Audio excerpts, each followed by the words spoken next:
have a special guest here in the barn tonight, and it's also different because Shelby, he's not currently here. He's out fighting crime. And so in his place tonight in the barn is my friend Logan. Let's hear it for Logan. How you doing? Hello, Ridge. I'm doing wonderful. That's great. And Logan is an old friend of mine that we thought, it would be great to mix things up, get a little different energy on the podcast. And so it's just a one-on-one tonight, and he is in the hot seat. And I have questions. They're going to help us to get to know him a little better. And these are just the maximum internet brain rot questions. This is how you get to know somebody. So, Logan, would you rather be slapped once a year by a mystery person or lightly flicked every day by someone you know? Oh, definitely lightly flicked by somebody I know. Because who knows who that guest whacker is going to be? That's true. Could be somebody like Schwarzenegger.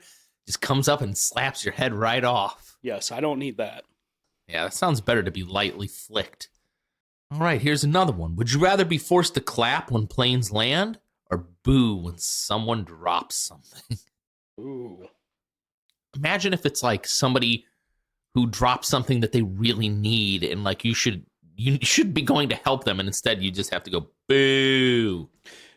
Sometimes I'm not the greatest person. I would definitely have to choose to boo somebody when they drop something, especially expensive. Yeah. Like when a kid drops their lunch or something, you just get Yes. to boo at them. Little elementary kid. And speaking of doing things in public, would you rather trip in public once a month and like full-on faceplant? Or would you rather say you too at the wrong moments forever? Ooh. Kind of feel like I already do that second one. Yes, I would have to choose the first option because it would definitely be the wrong time all the time. Sorry for your loss. You too. So do you have any pets, Logan? I do. What kind of pets do you have? I have a cat. He's a tabby. Tabby. Would you rather find out that your cat understands everything you say or that your cat just has been judging you silently this whole time? I would love to think that he knows what I said the whole time. It would make me laugh. Yes, I do have personal conversations with my cat sometime. Ooh. What's your cat's name? Arthur. It's a very human name for a cat. Would you rather fight one gorilla-sized baby or 10 baby-sized gorillas? Probably 10 baby-sized gorillas. They would still be super strong. They'd still be gorilla strength. Ooh. But a gorilla-sized baby would still be baby weak. You just put it in a headlock. Could I do that to a baby? I mean, if it's coming at you, you have to. If they were trying to overpower me, I think that gives me a reason. Yes. Last question. Would you rather fight a goose that knows judo or a kangaroo with boxing gloves? Ugh. I feel like I wouldn't come out alive fighting a moose. I believe I could stay alive while fighting a kangaroo with boxing gloves. You don't have the boxing gloves the kangaroo does. Yeah, I still think I'd come out alive. Yeah. Rather than a moose. Those are huge. Yeah. They get violent. Very violent. So now that we got the hard questions out of the way, let's get to the easy ones. What's your favorite food? My favorite food is pizza. What kind of pizza? I like pizza with everything on it or a really good chicken bacon ranch. I know Shelby and we also love pizza to the point that we have this thing going on. Shelby wanted to see how long he could go without mentioning pizza to Rita till she would say, let's get pizza. And he actually lasted long enough. I did not. I actually was like, Joan, we got to get some pizza. And so we probably eat pizza twice a week in my house. I blame the Ninja Turtles because they made pizza look so delicious. I would have to agree with that. They were always eating their pizza right in front of us. Yeah. And it was just so drippy and good looking. So are you a morning person or a night person? I am definitely a morning person. What time do you wake up? Well, lately, now that I'm on break, I have been waking up probably around 10 or 11. But normally, I'm up about 6 or 7 o'clock. Then I have to have my coffee. Black coffee? Yes, black Stuff in it. coffee. Nope, I don't put anything in it. Wow. Nice and strong. That's what men do. Ooh. I Feel like mean, that's an attack at me. what do you put in your coffee? No, I usually drink it black. Lately, because of the acidity of it, because I'm not a man. Like, I have tummy problems. The acidity of the black coffee is problematic. So I hear usually, there's medicine for that. yeah, I probably should take some of it. So you and I have known each other for a very long time. 2/3 of our lives, we've known each other. Yes. What's a fun story that we have together? I've got one that I can tell, and it's probably pretty embarrassing. It might be the first time that Shelby's heard this story. Well, the one that always comes to my head first is the tire story. I don't recall that one. So it was a time where a group of us decided to skip band. Well, we didn't skip band, it was called off, but some of us, like myself, did not tell our parents. And we went to someone's house, and they had tractor tires laying around with no rims in them. Big ones. Big ones. And a very large hill, as I recall. And the question was asked, who wants to be the first one to roll down in this tire? And I was going to be the first one, but I decided not to. I probably wussied out there.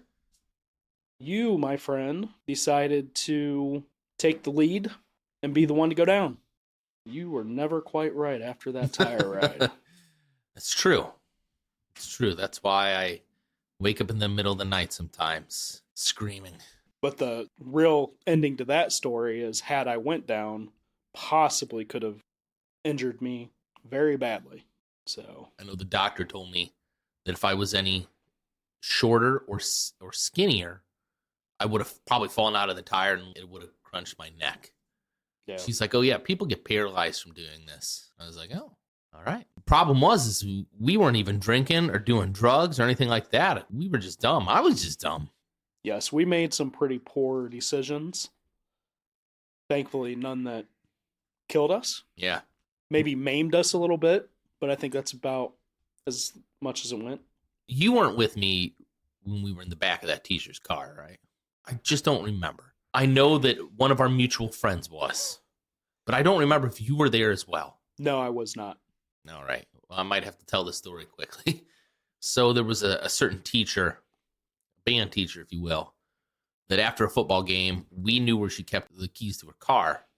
And we got into the back of her van, like in the trunk of it, and we hid until she got into her van, started to drive home. Now, mind you, she lives like an hour away.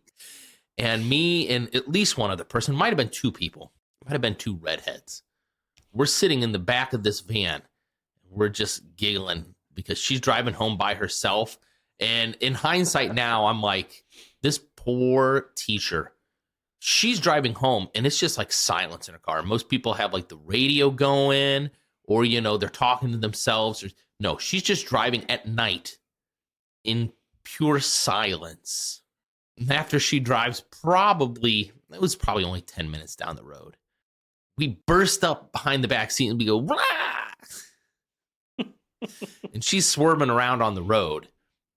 And really, the worst part about it is after we scared her, she had to turn around and drive back to the school to drop us off. That is just how dumb we are. Just lucky it didn't swerve off the road. I think nowadays we would have been suspended and she probably would have lost her job too, just because that's what they do to teachers. Probably right. Why did you have students in your trunk? We probably would have been like, she made me. Speaking of the redhead, we have a story. I honestly can't remember if you were there or not.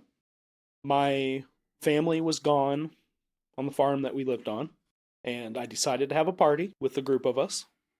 And we had a huge pile of brush that needed burned. So I decided we're just going to go ahead and burn that and have a big bonfire tonight. And we put plywood on top of it so we could walk on it. No clue why. We just decided we needed to walk on it.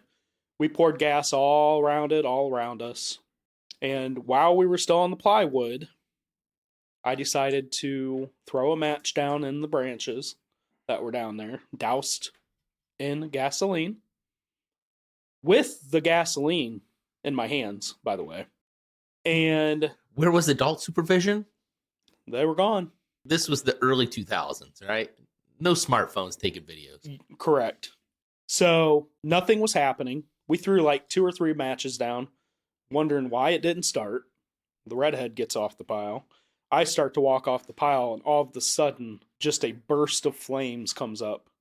Thankfully, I was able to jump off the pile before it engulfed me.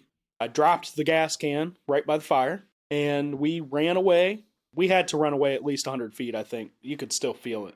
This is how big the brush fire was. So we kept waiting for the gas can to catch on fire. We thought it would explode, so we stayed far away. It just melted, caught on fire and melted. No explosion. That would have been a fun way to top the night off.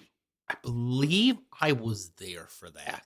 You may have been. You were not dumb enough to be on the This pile. was kind of in the front of your yard there, just Yes. off to the west of the drive. Yes. I think that was the time that I might have inhaled maybe poison ivy or something from the fire, because I just broke out in just the worst poison ivy all over my body. Well, we did leave it to you to get sick at everybody's houses. Yeah. You just had to find something everywhere. I know. I was trying to go for the lawsuits. It just never quite hit. But it does remind me of the one time we spent the night at your house. This one's really embarrassing. When you and me and 2 other people spent the night at the house. And I don't know how we started getting talking about aliens and time travel and interdimensional travel. Just a bunch of nerdy things that a bunch of guys with no girlfriends talk about. And we were all so spooked. Granted, this was out in the farmhouse in the country. It was dark. That house creaked. Yes, it did. We were all spooked. And at one point, we were all just sleeping in the same bed. Like a bunch of weenies. A pull-out couch at that. Yeah, it was like a queen. And all 4 of us are Probably. sleeping in this bed. I mean, I drove there. I think I was 17 years old. That's probably about right. And you're older than me, so you were even older, and we're all sleeping in the same bed. But yet I look back on that, and I'm like, how fond that is that I had friends close enough that we could all sleep in the same bed, and I didn't have to say no homo, because we just knew. And I possibly could have gone to jail. I was sleeping in a bed with minors. That's true. But I look fondly back on a lot of those memories growing up, playing StarCraft and staying up all night and messing with fire and fireworks, and it was a good time. And nobody died. Surprisingly, nobody even really got hurt, No, except for the tractor tire. that was the extent of it. But I don't really remember that. Well, I just wanted to go down this memory lane with you since you're here and just get it on tape for the records and remember some of the good times. Oh, I do miss going to the Broken Sword house. Oh, wow. He just brought up something else entirely. He's going there. Tell us I am about going it. there. Broken Sword, supposedly haunted house out in Broken Sword area. And of course, we were in high school. We wanted to believe in ghosts and whatever might exist. So we decided we were going to take a trip up there, take our camcorder. Yes, it was a camcorder. We couldn't video on our phones back then. We had a phone. I brought one, and it was just a big old trapezoidal-shaped phone. And I lost it. Oh, really? Mm-hmm. I do not remember that part of it. So yeah, we went to an old house and climbed on things that we shouldn't have climbed on. I am very surprised nobody got hurt at, because those floors, there were barely floors left in it. Mm-hmm. Saw a bunch of graffiti. I don't know if you remember, but when we left, we thought somebody was behind us chasing us. Mm-hmm. We got the hell out of there. Mm-hmm. I think that was one of the biggest things I remember from high school too. It was just that was fun. What do you think? Was somebody really chasing us? No, it's a back road. Somebody was just on the back road. Yeah. I had gone there 3 times. I don't know how many times we had gone there together. Twice? Twice, yes. We would always like go to Wendy's first and get like all psyched up. And the one kid that we brought with us who's really into ghosts got so worked up at my house. He really believed in ghosts. He was a friend of mine. But he believed in ghosts and aliens so much that the thought of going to this place got him so worked up that he vomited in my house before we left in the bathroom. And he just came out. He's like, I'm so nervous. I threw up. I was like, oh, man. Didn't think anything of it. And then I came home. My mom's like, one of your friends puked all over the bathroom, all over the place, and didn't clean it up. It was all over the wall. It was all over the floor. I'm like, man, you did me dirty. But of the 3 times at least that I went there, twice there were people that we thought were chasing us. And the other time, there really was somebody that was chasing us. And in hindsight now, I'm like, it was probably other high school kids, because this was a place where high school kids went. And we were hunting ghosts, but they were probably going there drinking beer and smoking weed. Yeah. You know, they're going there to party, and we're going there being like, spirits, talk to me. There were no spirits. No. But yeah, it most definitely could have been high school students. Once they know that somebody else is there, they can try to scare the hell out of them. That'd be fun too. Yeah. And I lost, one of those times I lost that phone, the Nokia. Lost it. How much trouble did you get in? Pretty big trouble. Not enough trouble, to be honest. My parents should have been more mad, but we tried calling it and somebody picked up, and then they just hung up again. So the phone was recovered by someone. This was like on farmland. The one time we went, the driveway, they had gotten rid of it to put farmland. So like we really had to like drive around these woods. Honest to goodness, trespassing. Yes. And that was one of those times that there were people that we saw that like they weren't coming after us, but they like pulled off onto the side of the road, and we're way back, you know, we're off the road, and they had their lights on. Could have been a cop, could have been a farmer, could have been other high schoolers. But that's when I dropped my phone, is when we were there and we got out of the car. I don't know if I had it on my lap or it was in a pocket and it fell out. Yeah, we called it. Somebody picked up, but he would never say anything. So somebody has our phone from 25 years ago. We'll call it the broken sword phone. And they tore the house down eventually. Yes, it's no longer there. But I still know how to get there. I wonder if the property is there, or I wonder if it's farmland now. Mm-hmm. We may have to take a trip sometime. Mm-hmm. But I think I remember in high school saying that there was a family there that lived there, and something with the house burned down. One of the kids died in there. And I remember asking somebody that I knew that lived in that area, and they're like, what? I'm like, no. They're just like, it's an abandoned house. I'm like, oh. But it was fun. It was fun. Just another highlight from high school. Mm-hmm. We could go on for hours, but we got to save it for another episode too. But thanks for going down memory lane. Yep, thanks for having me. Yeah, we'll do this again. All right. Take care. See ya.